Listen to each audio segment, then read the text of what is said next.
Hello നമസ്കാരം. ഇന്ന് നമുക്ക് സദ്യ സ്പെഷ്യൽ പരിപ്പ് കറി ഉണ്ടാക്കിയാലോ?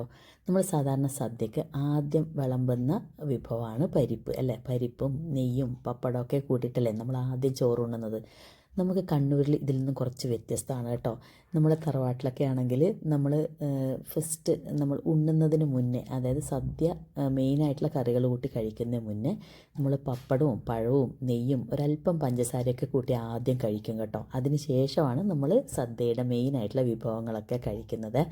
അപ്പം നമ്മൾ ഇവിടെ ചെയ്യുന്നത് നമ്മൾ പരിപ്പ് കറി, അതായത് നമ്മുടെ ചെറുപയർ പരിപ്പ് കൊണ്ടുള്ള കറിയാണ്. ഇതിപ്പോൾ നമുക്ക് ചെറുപയർ പരിപ്പ് തൊലി കളഞ്ഞതും കിട്ടും. ഇത് ഞാൻ ഹോളാണ് വാങ്ങിച്ചിരിക്കുന്നത് കേട്ടോ. അതിനെ ഒന്ന് നന്നായിട്ട് റോസ്റ്റ് ചെയ്ത് കഴുകിയതിന് ശേഷം തേങ്ങാപ്പാൽ ഒഴിച്ചിട്ട് നന്നായിട്ടൊന്ന് വേവിച്ചെടുക്കണം. അതിൻ്റെ കൂട്ടത്തിൽ രണ്ട് പച്ചമുളകും ഒരല്പം മഞ്ഞൾപ്പൊടിയും ഞാൻ 2 വെളുത്തുള്ളി അല്ലി കൂടെ ഇതിനകത്ത് ഇട്ടിട്ടുണ്ട് കേട്ടോ. അപ്പോൾ അതൊക്കെ ചേർത്ത് നന്നായിട്ടൊന്ന് വേവിച്ചെടുക്കണം. അതിൻ്റെ കൂട്ടത്തിൽ നമ്മൾ അരപ്പ് തയ്യാറാക്കാൻ തേങ്ങ, പിന്നെ ഒരല്പം ജീരകവും പിന്നെ മഞ്ഞൾപ്പൊടിയും കൂടെ ചേർത്ത് നന്നായിട്ട് അരച്ചെടുത്തതിന് ശേഷം നമ്മുടെ ചെറുപയർ വേവിച്ചതിലേക്ക് ചേർത്ത് ആവശ്യത്തിന് വെള്ളം ഒഴിക്കാം.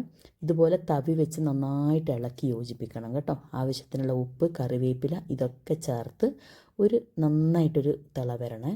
അപ്പോൾ തന്നെ ഏകദേശം കറി കുറുകിയിട്ടുണ്ടാവും. നമുക്ക് ആവശ്യത്തിന് വെള്ളം ആവശ്യമാണെങ്കിൽ ചേർക്കാം. അതിനനുസരിച്ചിട്ട് നമുക്ക് തിക്നെസ് എത്ര വേണോ അതിനനുസരിച്ചിട്ട്. പിന്നെന്താണ്, ഇത്രയേ ഉള്ളൂ കേട്ടോ. കറി നല്ല ടേസ്റ്റിയാണ്. പിന്നെ ഒരല്പം നെയ്യ് കൂടെ ചേർത്ത് നമുക്ക് ചൂടോടുകൂടെ ഉപയോഗിക്കാം.